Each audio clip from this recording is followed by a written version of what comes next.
Coming up, we have an underwear fashion show for your favorite Valentine. Say it isn't so. You excited, Jim? Am I excited? You won't be seeing us. Well, maybe you would look good. We'll see. Yeah, I don't know about that. We have some models. They'll look good. Lindsay, thank you for this one, by the way. Almonds, they call brain food. So, you're helping your brain right now. You're helping your face. Oh, so. Here, have another piece. It's still kind of plant-based. You got raisins and oats in there. I don't think there's raisins. Those are chocolate chips. I knew I loved you, Carrie. I knew it. Well, for all the ladies that are single out there and don't have a Valentine, let's just look at that this morning as we eat our breakfast. Yeah. No, camera guy, stand over to the other side.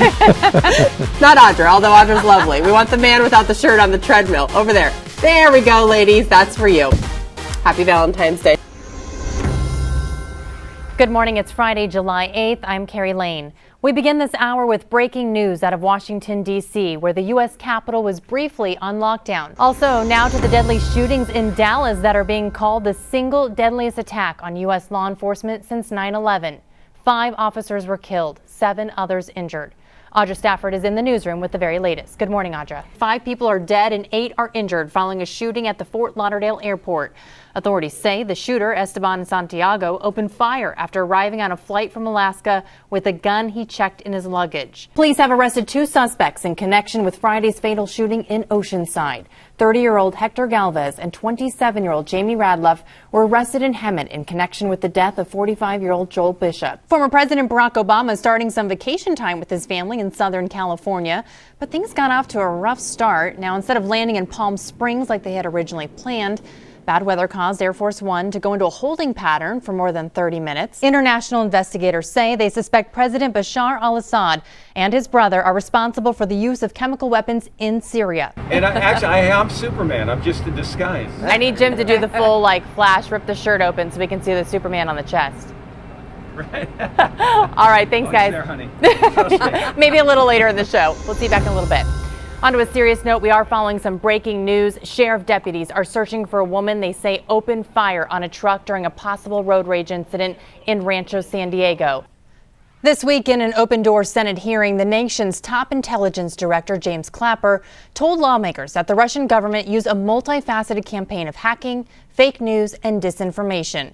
It was an attempt to sway U.S. voters before they went to the ballot box for the 2016 presidential election. San Diego 6 News contributor Kimberly Dvorak is here to break down this mess. So there are a total of 17 intelligence agencies, only 3 of which actually signed off on this report, and they didn't even all agree. Correct. The report we're talking about is here. Carrie Lane with the very latest. Good morning to you, Carrie. Good morning. Like you said, the family did get out safely this morning as their house went up in flames. You can see behind me the smoke still coming up, and all that's left for this family's Christmas is a wreath that lies on the front porch of their charred house. Now, fire crews have the fire contained at this point. They're basically just waiting for it to burn to the ground. No surrounding areas are being threatened. Nobody's being evacuated, and they're also using water very sparingly. The problem is this house is up on a steep slope, and because of that, the house down below started to flood. So they're trying not to use water unless needed. Do they know maybe where in the house as far as started? You mentioned the family smelled smoke and they were up on the 2nd floor. Yeah, at this point, I talked with the fire chief just a few minutes ago. He was very vague. He did not want to make any speculation as to what floor it started on. There's been rumors, but he said at this point, they really don't know. They just need to wait until they can get inside. Hey, football fans, listen up. Today marks the beginning of the NFL playoffs, and we have 2 games to look forward to this afternoon.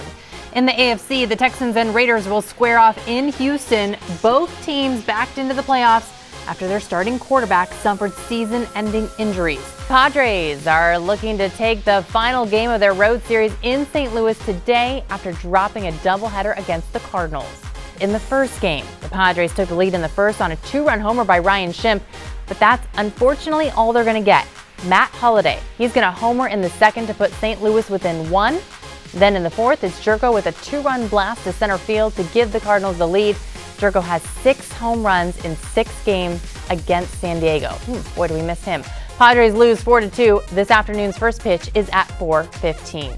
Boston Marathon champ Meb Keflezighi. He returns back home here to be the 90-minute pace leader for the half marathon. I'm now joined by the mayor, Kevin Faulkner, and we were just talking about running. You say you do a little bit of it, but not quite to this extent. Not quite up to marathon status yet. Meb was fantastic this morning.